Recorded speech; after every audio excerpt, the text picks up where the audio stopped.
Arirang Special. Hello to all our viewers. On May 9th, the 7th Trilateral Summit between South Korea, Japan, and China was held in Japan.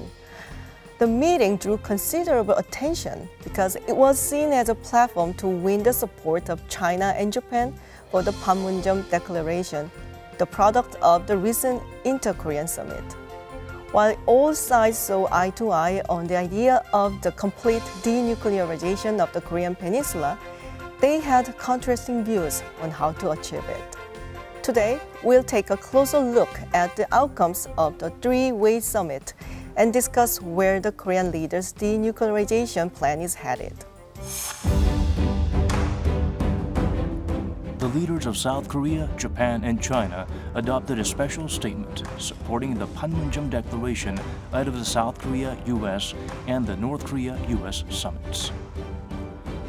무엇보다 우리는 한반도의 완전한 비핵화와 항구적 평화 정착, 남북관계 개선이 한반도는 물론 동북아의 평화와 번영에 대단히 중요하다는 데 인식을 같이 하였습니다. 특별히 삼국 정상의 특별 성명 채택을 통해 판문점 선언을 환영하고 지지해 주신 것에 대해서 감사드립니다. Resuming the trilateral talks for the first time in 2.5 years, leaders endorsed the idea of complete denuclearization and permanent peace, paving the way for the much-anticipated meeting between North Korean leader Kim Jong-un and U.S. President Donald Trump.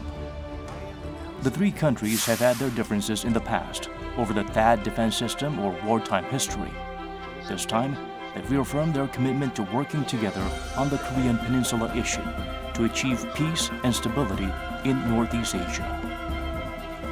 拉致核ミサイルの諸懸案を包括的に解決し、北朝鮮が正しい道を歩むのであれば、日朝平壌宣言に基づき不幸な過去を清算し、国交正常化を目指す。朝鲜半岛核问题的解决，重新回到无核化的方向、对话的轨道上。欢迎并祝贺第3次南北首脑会晤。 Meanwhile, Kim Jong-un flew to Dalian, China, for yet another surprise meeting with Chinese President Xi Jinping. Xi reportedly phoned Trump shortly after the meeting to discuss denuclearization and sanctions on North Korea. On this week's A Road to Peace, we shed light on the outcomes of the recent trilateral summit and project the regional powers' future efforts to move towards the denuclearization of the Korean Peninsula.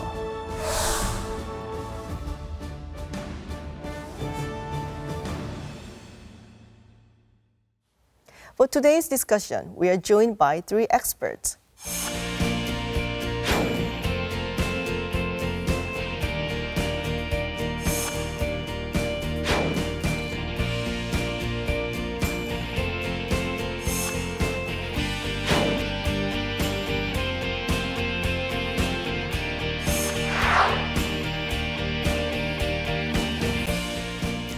나와주셔서 감사합니다. 네, 감사합니다.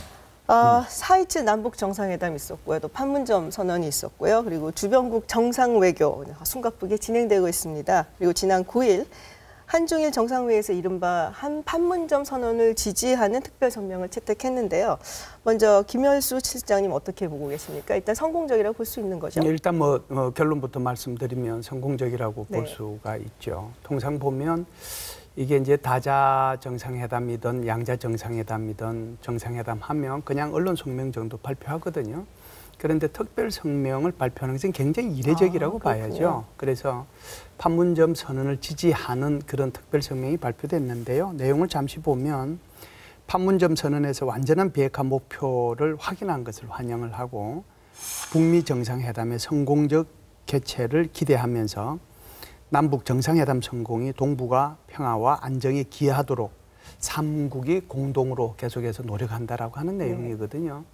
그래서 판문점 선언 자체도 성공적이지만 이걸 위해서 중국하고 일본이 앞으로 한국과 더불어서 계속해서 공동 노력한다는 것 자체 이걸 특별 성명으로 채택한 것은 굉장히 이례적이고 잘한 거다 이렇게 볼 수 있습니다. 그럼 앞으로 있을 북미 정상회담에도 긍정적인 영향을 미칠 수 있다라고 보십니까? 당연히 이게 긍정적인 영향을 미칠 수 있다라고 봐야죠. 그렇군요. 호사카 교수님, 사실 일본에서는 그 CBID 이걸 넣자, 그리고 한국과 중국에서는 굳이 넣을 필요가 있겠냐 해서 약간의 실랑이가 있을 거다라고 봤었는데요. 의외로 쉽게 일본이 아주 긍정적으로 평가를 하고 지지를 했단 말이죠. 어떤 의미가 있을까요? 예, 일본도 역시 한국하고 중국하고 함께 회담을 하기 때문에 말하자면 2대 1의 상황이 됐다라고 할 수가 있죠. 여기에 일본이 너무 강하게 주장을 하면 성명서 채택 자체가 무산될 우려가 있다. 이렇게 판단한 것으로 생각되고요. 일본도 또 앞으로 한국의 도움을 많이 받아야 되는 입장입니다. 북일 수교라든가 이런 것을 생각하고 그 큰 틀에서 합의를 하는 그런 방향을 채택했다. 그렇게 볼 수가 있습니다. 그래서 이번에는 조금 쉽게 넘어가 주자. 뭐 이런. 예, 그런 거라고 생각합니다. 그렇군요. 근데 이제 한중일 정상회의에 앞서서 5월 7일 그리고 8일 김정은 위원장이 중국을 방문했단 말이죠. 사실은 이게 한 40일간에 이제 이루어진 두 번째 방문이라서 상당히 눈길을 끌었는데요. 이 자리에서 시진핑 주석을 만나서 어떤 이야기를 나눴을까? 뭐 한간에서는 북미 간의 이제 정상회담에 관해서 약간 뭐 잡음이 있어서 도움을 청하러 간 것이다. 뭐 이런 얘기도 있는데 대사님 의견은 어떠십니까? 제가 보기에는 이제 김정은 위원장이 막 국제 무대에 데뷔를 했기 때문에 지난 3월 말 중국 방문은 어떻게 보면 양국 관계를 정상화한다는 차원에서 이제 간 거고, 북한한테는 가장 중요한 이제 중국과의 관계를 일종의 심보릭하게 가서 이제 회복시켜 놓고 온 거고, 이번에는 그 수행원 명단으로 봐서 이수용 또 무슨 그 최선희 등등 봐서 결국은 실무적으로 북미 정상회담 준비를 위한 그 과정에서 여러 가지 나오는 문제들 또는 앞으로 전략들을 나름대로 설명을 하고 또 이해도 받고, 또 한편으로는 중국의 노하우도 좀 구하고, 아울러서 지금 미국 북미 정상회담이 굉장히 이제 조금 세질 것 같아요. 말하면 그러니까 미국이 그 요구 조건이 굉장히 이제 세게 나오기 때문에 만약에 이제 북한으로서는 혹시라도 결렬이 되면은 뭐 저희는 성공할 거로 봅니다만 어쨌든 좀 보험된다는 의미에서 중국에게 확실하게 좀 뒷받침을 해달라 하는 일종의 쇼라기보다는 일종의 그런 연기하는 그런 의미도 들어가 있지 않을까. 보통 이제 사회주의 국가들은 사실은 연기를 잘합니다. 그래서 행동으로 보여주는 거죠. 저는 가서 말로 뭐 뒤에 나를 꼭 지지를 해달라 이런 것보다도 행동으로 이렇게 가서 표시를 하는 게 아닌가 이렇게 생각이 듭니다.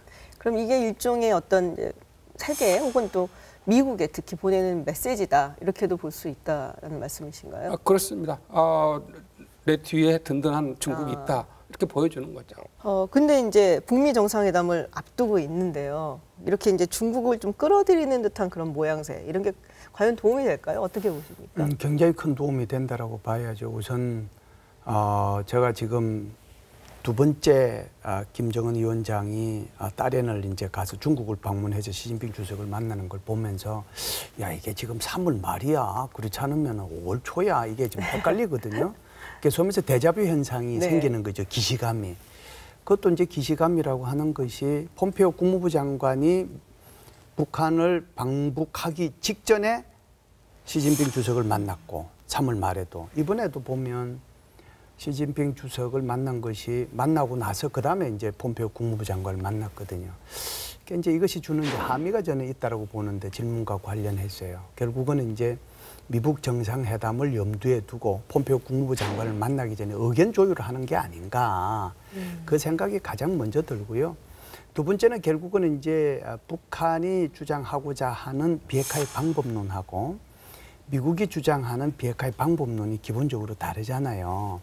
미국 같은 경우에는 이것을 그냥 빅뱅식으로 이렇게 하자라고 하는데 지금 이제 김정은 위원장은 5월 말 때도 그랬고 3월 말 때도 그랬고 이번 5월 달에도 똑같이 이제 시진핑 주석한테 한 얘기가 우리는 단계적이고 동시적으로 해야 된다라고 얘기하는 거잖아요. 그럼 여기에 이제 큰 차이가 있는데 이것을 자기 혼자 미국 정상회담에 나가서 얘기하기는 한계가 있는 거거든요. 그러면은 자신이 지금 주장하고자 하는 이 비핵화의 방법에 대해서 지지를 받아야 되는데 그 지지를 해줄 유일한 국가가 그나마 중국이다라고 판단을 한 거고 그래서 이제 시진핑 주석한테 가서 이 문제를 논의했다라고 보고요. 두 번째는 지금 대사님께서 말씀하신 것처럼 최악의 경우에 북미 회담이 결렬될 수도 있잖아요. 북미 회담의 결렬이라고 하는 것은 외교적 수단의 소진을 의미하는 거거든요. 그럼 남아있는 것은 이제 군사적 수단 방법밖에 없는데 그 최악의 경우에 대비하기 위한 보험, 뭐 그 두 가지가 결정적으로 영향을 좀 미치지 않았는가 이렇게 봅니다. 알겠습니다. 또 여쭤보고 싶은 게 사실은 이제 시진핑 주석한테도 이번에 김정은 위원장하고의 만남이 좀 특별하지 않았을까라는 생각이 듭니다. 먼저 두 가지를 좀 여쭙고 싶어요. 차이나 패싱이 과연 있는 것인가? 그리고 중국 측에서도 뭐 이번을 계기로 해서 그 차이나 패싱에 대한 어떤 우려 이런 걸 불식시키려고 했던가? 그거 한번 여쭤보고 싶은데요. 그게 이제 차이나 패싱, 저펜 패싱, 우리 언론이 좋아하는 단어들인데 저는 사실 그 단어 좀 안 썼으면 좋겠습니다. 네. 예. 그게 마치 무슨 위스풀 싱킹 같은 것이 그런 의미가 좀 있기 때문에 정작 중국에서는 이제 학자들 보면은 우려하는 학자들도 있어요. 그러나 이제 일반 메인 그룹들은 전혀 뭐 차이나 패싱 이렇게 생각을 하질 않고요. 다만 이제 중국은 전략이 굉장히 장기적이고 모든 국가 정책이 굉장히 전략적입니다. 꼭 차이나 패싱을 우려했다기보다는 장래 앞으로 먼 장래를 내다보고 이 동북아의 질서를 짜는데 이 종전선언부터 참여를 하고 그다음에 다시 또 평화협정책을 이 과정에 발을 들여놓고 같이 참가를 해야 결국은 중국이 가장 관심 가지고 있는 주한미군 문제, 주둔 문제 이런 부분에 대해서 영향력을 발휘할 수 있기 때문에 지금부터 거기에 들어가야 된다는 생각인 것 같아요. 그러니까 주한미군 문제를 만약에 북한이 강하게 주장을 해주면 괜찮은데 최근에 뭐 우리 언론에 보다시피 북한이 주한미군의 철수를 더 이상 제기를 안 했다 이런 부분들이 나오니까 오히려 그게 중국한테 이러다가는 안 되겠다 해서 더 아마 강하게 그런 것을 이제 밀어붙이는 것 같고요. 저희가 잊어서는 안 될 게 차이나 패싱이라는 말은 저는 사실은 온당치 않다고 보는 게 북한의 그런 비핵화를 이루는 것도 또는 비핵화를 못하게 하는 것도 사실은 양쪽으로 다 중국이 그만큼 영향력이 강합니다. 그래서 그런 말을 우리가 쉽게 안 썼으면 중국은 어디까지나 정말 이 북한이 비핵화에 나오도록 충분히 협력을 했고 앞으로도 계속 협력을 해줘야 된다 이렇게 저희가 계속 이야기를 해야 될 것 같습니다. 글쎄 뭐 차이나 패싱이 있다 없다는 의견이 좀 분분한데 재팬 패싱은 있는 게 아닌가 많은 사람들 이야기를 하거든요. 그렇죠. 재팬 패싱은 확실하게 있죠. 왜냐하면 지금도 말씀해 주셨습니다마는 판문점 선언에서도 3자 혹은 4자 거기에는 일본이 완전히 빠져 있는 것입니다. 그리고 6.25가 그 휴전 협정 맺었을 때도 거기에는 일본은 없었기 때문에요.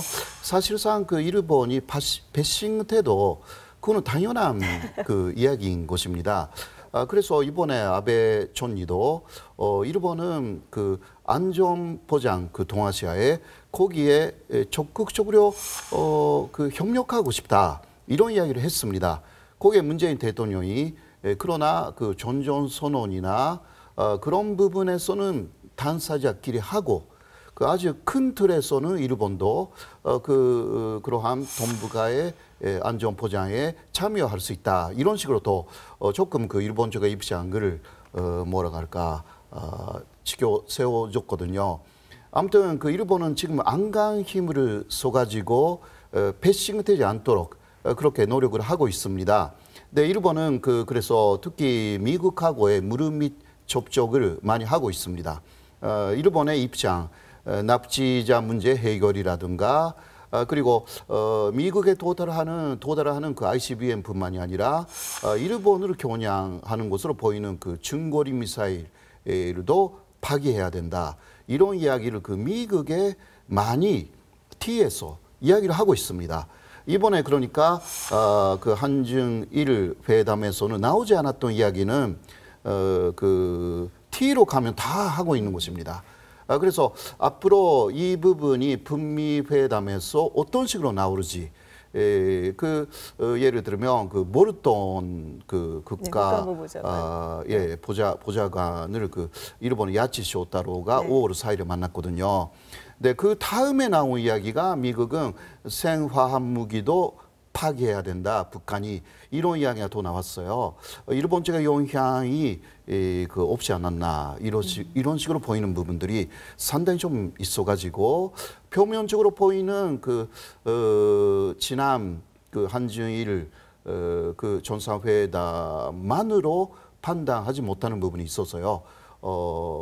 그렇기 때문에 북한의 김정은 위원장도 중국을 필요로 하는 것으로 그렇게 생각합니다. 그러니까 지난번에 한중일 정상회의에서 의외로 좀 쉽게 일본이 넘어갔던 것은 사실은 뒤로 이제 미국을 향해서 일종의 어떤 로비를 하고 있었기 때문이다. 그런 것입니다. 그거는 일본의 그 전통적인 하나의 외교 스타일입니다.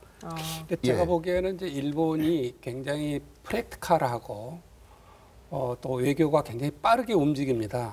92년에 우리가 한중 수교가 되니까 벌써 일본 북경에서 일본하고 북한 간의 수교회담이 여러 번 열렸습니다. 그 당시에.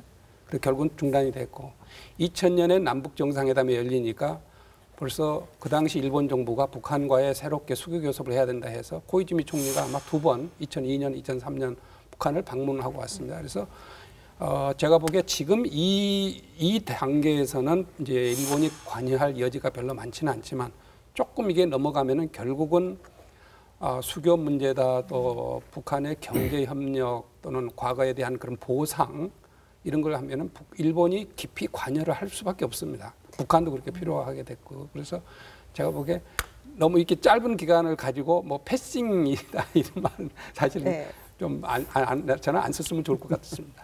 사실 따지고 보면은 그 미중 대땅뜨가 형성이 되고 제일 먼저 또 수교를 했던 게 일본이었거든요. 오히려 미국은 몇 년이 훨씬 지난 후에 이제 수교를 했었고. 맞습니다. 근데 이번에 또 문재인 대통령이 동북아 평화를 위해서 북일 간의 관계 정상화 중요하다라고 이제 말씀을 하셨는데 이게 일종의 어떤 일본을 배려한 제스처라고 보십니까?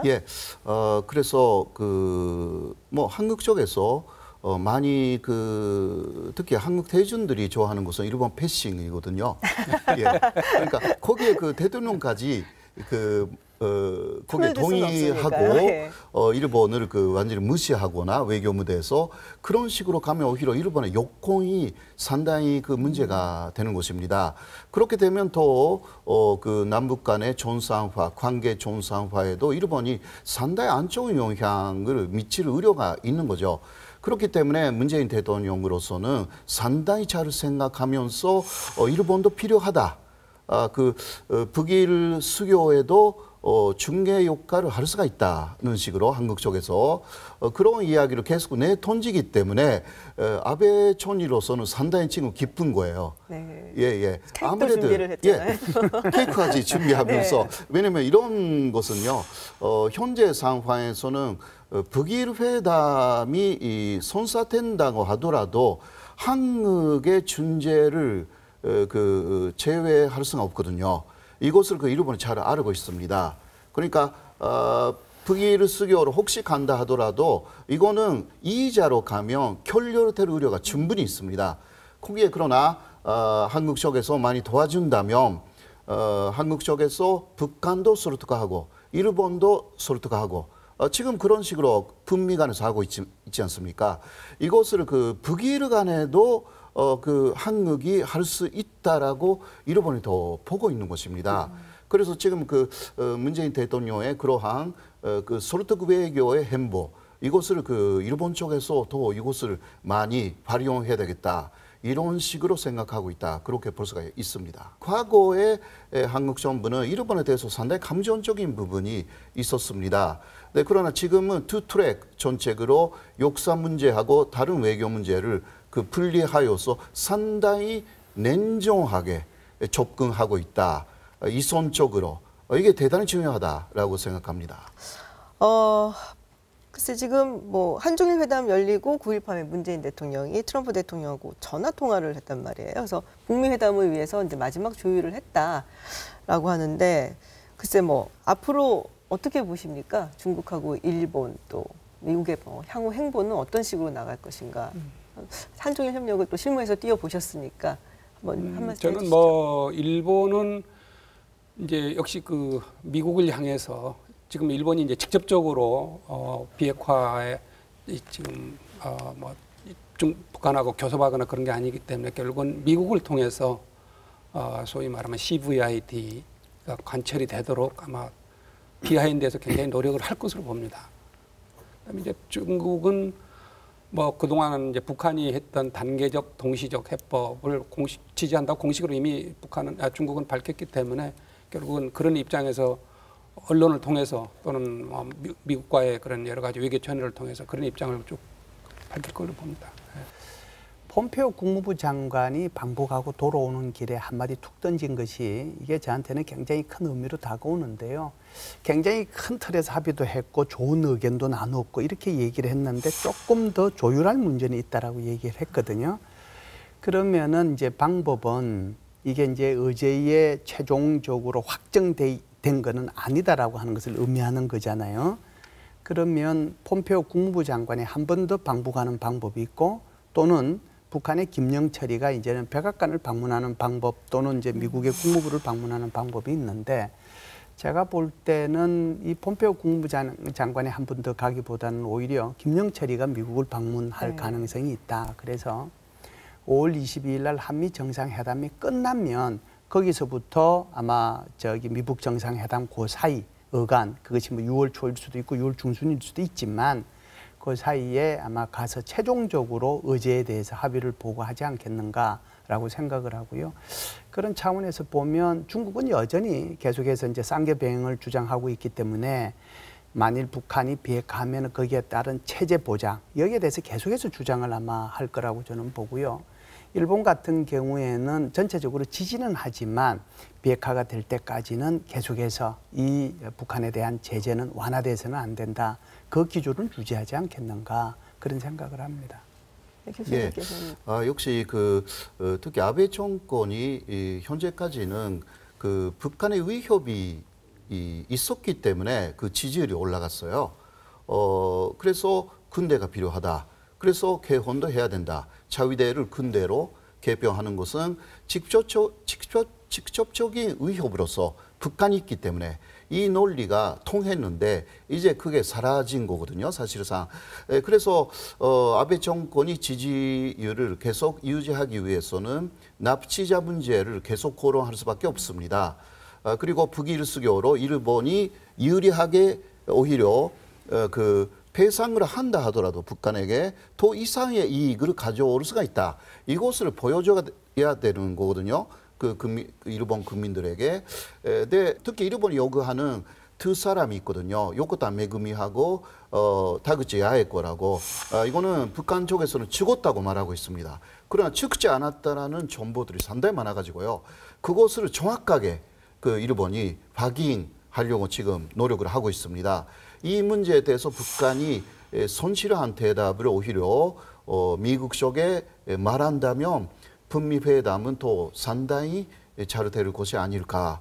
일본은 오히려 거기에 지금 안간 힘을 써서 일본 내 문제도 해결하려고 그렇게 하고 있다.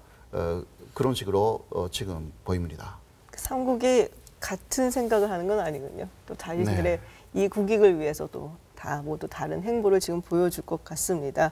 앞으로 있을 북미 정상회담까지 굉장히 짧은 시간이면 짧은 시간이고 긴 시간이면 긴 시간인데요. 또 뭐 지켜볼 필요가 있을 것 같습니다. The most notable outcome of the trilateral meeting among Seoul, Tokyo, and Beijing would be that the countries all welcomed and endorsed the Panmunjom Declaration. Seoul's role, whether it be a driver or a mediator, becomes extra important from here on, as close cooperation with Washington, Beijing, Tokyo, and Pyongyang is crucial to achieve the final goal, the denuclearization and establishment of lasting peace on the Korean Peninsula. This explains the heightened interest placed on the Seoul-Washington summit scheduled on May 22nd ahead of the Pyongyang-Washington summit. A road to peace will keep you updated on future development. Thank you very much for sharing your insights with us today, and thanks for watching.